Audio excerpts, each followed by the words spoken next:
தமிழகத்தில் திமுக ஆட்சியும் மத்தியில் காங்கிரஸ் ஆட்சியும் அமையும் என்று காங்கிரஸ் தலைவர் ராகுல் காந்தி நம்பிக்கை தெரிவித்துள்ளார்.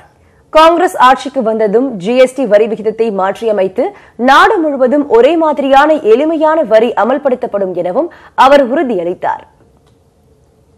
தமிழகத்தில் மக்களவைத் தேர்தல் அடுத்த மாதம் 18ஆம் தேதி நடைபெறவுள்ள நிலையில் தேர்தல் பரப்புரை களைகட்டத் தொடங்கியுள்ளது. பிரதமர் நரேந்திர மோடி தமிழகத்தில் இதுவரை 4 பரப்புரை கூட்டங்களில் பங்கேற்ற நிலையில் காங்கிரஸ் தலைவர் ராகுல் காந்தி கன்னியாகுமரி மாவட்டம் நாகர்கோவிலில் நேற்று நடைபெற்ற காங்கிரஸ் திமுக கூட்டணியின் பொதுக்கூட்டத்தில் பங்கேற்றார். கூட்டத்தில் பேசிய அவர், திமுக காங்கிரஸ் கூட்டணி மக்களின் உணர்வுகளை பிரதிபலிக்கும் கூட்டணி என்று கூறினார். தமிழகத்தின் அடுத்த முதலமைச்சராக மு.க. ஸ்டாலின் ஆவார் எனவும் ராகுல் காந்தி நம்பிக்கை தெரிவித்தார். I would like to add that Mr. Stalin is also going to be the next chief minister of Tamil Nadu. நான் உங்களுக்கு ஒரு மகிழ்ச்சியான செய்தியை சொல்ல போகிறேன். வெகு விரைவிலே நம்முடைய அருமைக்குரிய திராவிட முன்னேற்ற கழகத்தின் தலைவர் தளபதி ஸ்டாலின் அவர்கள் தமிழ்நாட்டின் முதலமைச்சராக வரப்போகிறார்கள் என்ற மகிழ்ச்சியை சொல்ல போகிறேன். தேர்தல் வாக்குறுதிகள் எதையும் பிரதமர் மோடி நிறைவேற்றவில்லை என்று குற்றம் சாட்டிய ராகுல், மோடியின் திட்டங்கள் அனைத்தும் பணக்காரர்களுக்கே கொண்டு வந்ததாக கூறினார். ரஃபேல் விவகாரத்தில் உண்மை வெளிவந்தால் பிரதமர் மோடி நிச்சயம் சிறையில் இருப்பார் என்றும் ராகுல் காந்தி தெரிவித்தார். The great Tamil poet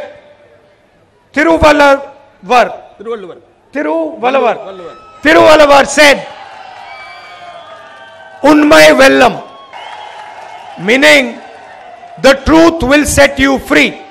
But this does not work for Mr. Narendra Modi, because the truth will put Mr. Narendra Modi in jail. Unmai jellam. நாட்டில் கோடிக்கணக்கானோர் வேலையில்லாமல் தவித்து வருவதாக கூறிய ராகுல், காங்கிரஸ் ஆட்சிக்கு வந்தால் வேலையில்லா திண்டாட்டம் போக்கப்படும் என்று கூறினார்.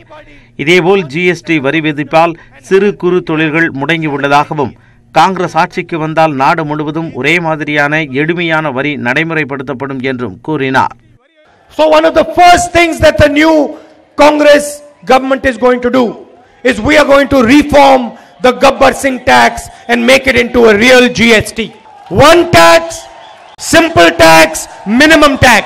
The shopkeepers, the small and medium businesses of Tamil Nadu will not have to suffer because of this nonsense GST. முன்னதாக பேசிய திமுக தலைவர் மு.க. ஸ்டாலின், அதிமுகவை மத்தியில் உள்ள பாஜக அரசு இயக்குவதாக கூறினார். அதிமுக ஆட்சியில் பெண்களுக்கு எதிரான குற்றங்கள் அதிகரித்துள்ளதாகவும், விரைவில் இந்த ஆட்சி தூக்கி எறியப்படும் என்றும் கூறினார். தமிழ்நாட்டில் நடக்கக்கூடிய இந்த மாநில ஆட்சி என்பது கொத்தடிமையாக இருக்கக்கூடிய ஆட்சியாக இருக்கிறது. ஆக கொலை என்ற அந்த வழக்கை மிரட்டி ஏபிஎஸ்ஐயும், கொள்ளை வழக்கு என்று மிரட்டி ஓபிஎஸ்ஐயும் மிரட்டி இன்றைக்கு பினாமி ஆட்சியை பிஜேபி ஆட்சி நடத்தி கொண்டிருக்கிறது. திமுக காங்கிரஸ் கூட்டணி 40க்கு 40 என அனைத்து தொகுதிகளிலும் வெற்றி பெறும் என கூட்டத்தில் பேசிய கூட்டணி கட்சி தலைவர்கள் நம்பிக்கை தெரிவித்தனர். இந்திய வாக்காளர் பெருமக்களே, வெற்றியை தாரீர். நாட்டின் பிரதமராவதற்கு, ராகுல் காந்தி பிரதமராவதற்கு கூட்டணி ஆட்சி, மாநில கட்சிகளின் கூட்டணி, திமுக போன்ற கட்சிகளினுடைய இணைந்த கூட்டணி ஆட்சி மலரட்டும், கூட்டாட்சி தத்துவம் வெல்லட்டும்.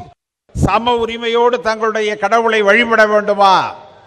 மனிதன் என்ன உண்ண வேண்டும் என்பதற்கு வித்திடாமல் அவன் எதையும் சாப்பிடுவதற்கான அனுமதி கிடைக்குமா? இந்தியாவினுடைய கலாச்சாரம் பாதுகாக்கப்படுமா? இவைகளெல்லாம் வேண்டும் என்று சொன்னால் மதசார்பற்ற நம்முடைய கூட்டணி ஆட்சிக்கு வர வேண்டும். பொதுக்கூட்டத்தில் திமுக, காங்கிரஸ், மதிமுக, விடுதலை சிறுத்தைகள், இடதுசாரிகள் உள்ளிட்ட கட்சிகளைச் சேர்ந்த ஆயிரக்கணக்கான தொண்டர்கள் திரண்டிருந்தனர்.